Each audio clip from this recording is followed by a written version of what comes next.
Okay.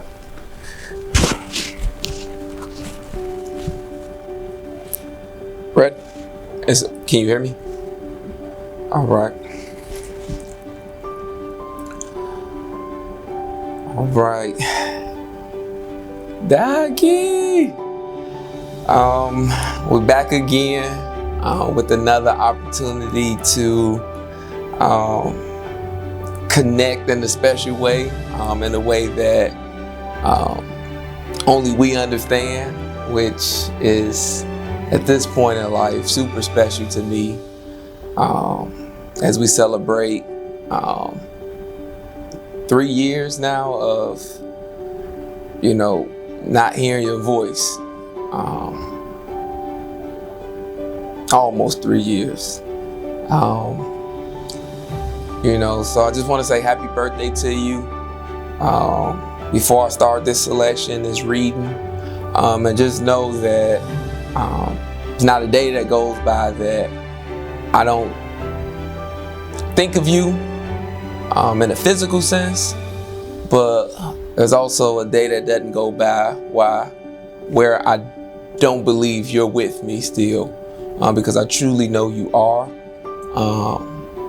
And it's been too many pieces of evidence to let me know that you are. So thank you for staying on the journey with me, and know that I'm still trusting the process and doing whatever it takes to climb towards the ultimate goal.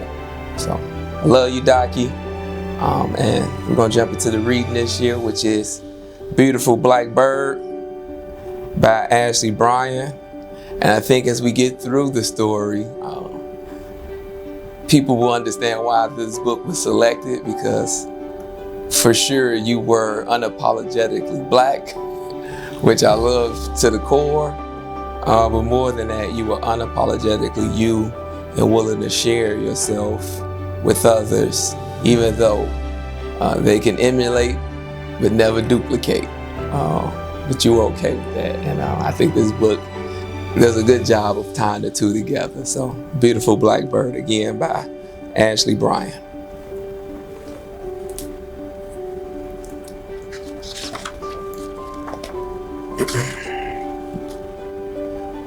A long, long time ago, the birds of Africa were all colors of the rainbow. Clean, clear colors from head to tail. Oh, so pretty, pretty, pretty. Back then, though, birds had no marks of black on their feathers. From the tops of their heads to the tips of their tails, no markings of black. Whether large or small, Blackbird was the only bird who had it all. One day, Ringdove called to the birds to a festival in the forest. He asked them all to meet by the lake where he lived. Birds flew in from all over. With the flip-flopping flapping of their wings and the whirring steering of the air, they flew down to the lake from everywhere.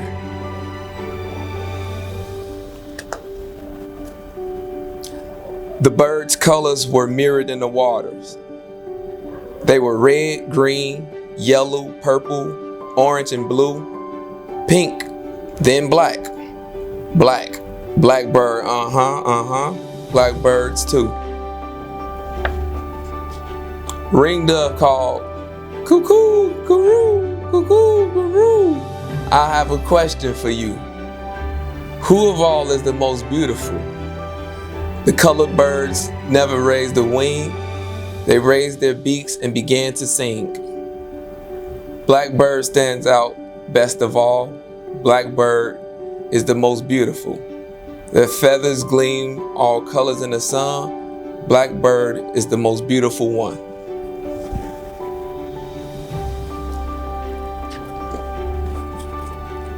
The birds circle Blackbird in a beak and wing dance singing. Beak to beak, peck, peck, peck. Spread your wings, stretch your neck. Black is beautiful, Black is beautiful, They broke out of the circle for the show cloth slide.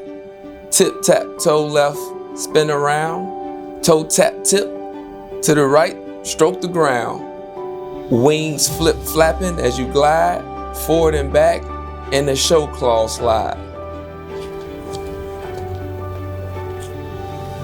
When the birds were into their steps, Ringdove took Blackbird aside. Oh, Blackbird, cuckoo, cuckoo, karoo, karoo. Would you color me black so that I'll be black like you? My neck is plain and that's a shame, 'cause Ringdove is my given name. Blackbird said, colors on the outside is not what's on the inside. Color on the outside is not what's on the inside. You don't act like me, you don't eat like me, you don't get down in the groove and move your feet like me. But come tomorrow to the sun up dance, I'll brew some blackening in my medicine gourd. Then I'll swing a ring around your neck to go with your name. The next day the birds gathered. Blackbird stirred the blackening in the brew and medicine gourd. He stirred it round and round. Then he dipped his feather brush into the pot with a free wing and spun Ringdove around. Holding his brush to the Ringdove's neck, Ringdove sang cuckoo, karoo, cuckoo, karoo. See what a swinging ring of black can do. Blackbird bowed to the crowd as they chirping rose. Ringdove's black is beautiful, beak to beak, peck, peck, peck. He's just like Blackbird around the neck. Oh, Blackbird, can we have some of that blackening too? We all need what your black can do. You're such an artist with your feather brush. A touch of your black will be good for us.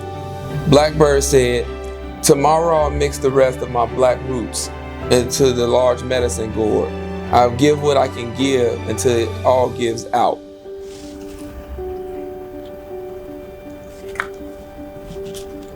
The birds danced the sundown dance, then went to the nest.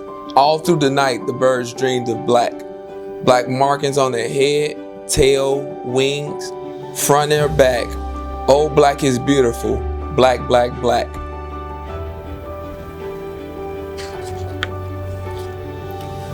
Birds rose at sunup and took to their wings. Oh, way up high, their colors filled the sky. With the flip-flop flapping of their wings, a stirring and whirring of the air, they flew down to the lake from everywhere. Ringdove carried Blackbird's large gourd and set it down. Blackbird stirred with a stick in his wing and said, we'll see the difference a touch of black can make. Just remember, whatever I do, I'll be me and you'll be you.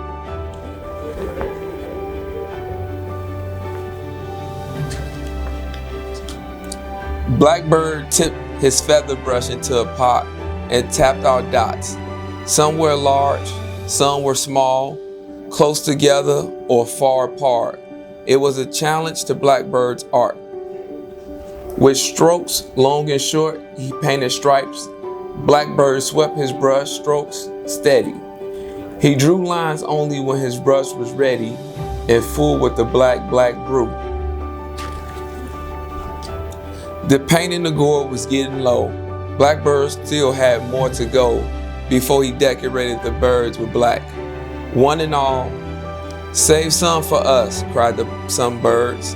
We've been in line and we're on time. We won't step back till we get a touch of black too. Ringdove tipped the gourd. Blackbird slipped his brush way in. He brushed the rest of the birds with marks and arcs. He black tapped the last small bird of the flock. Then Blackbird sang, I've painted plenty. The gourd's now empty.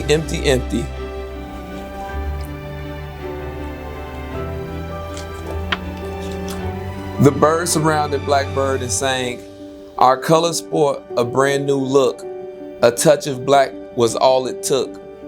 Oh, beautiful black, Black is beautiful,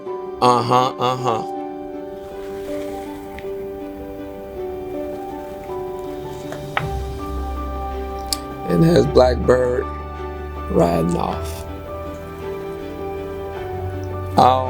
Again, I selected this read this year for Read for Doc, and wanted it to illustrate the way that I knew this person who walked through the world with such style, grace, and elegance would walk and still walking. And it was just a gentle reminder that, stay up, unapologetically you, no matter what, people will emulate but can never duplicate. And I think, Dr. Ford, you were the epitome of that. No matter the racial, ethnic hue, gender identity, none of that mattered to you. And as you would say, you did good, my good and faithful servant. You did well, my good and faithful servant. So thank you, Doc, for always being a true champion of diversity, equity, inclusion, and justice. But also thank you for being a mother to so many. Love you, Docky.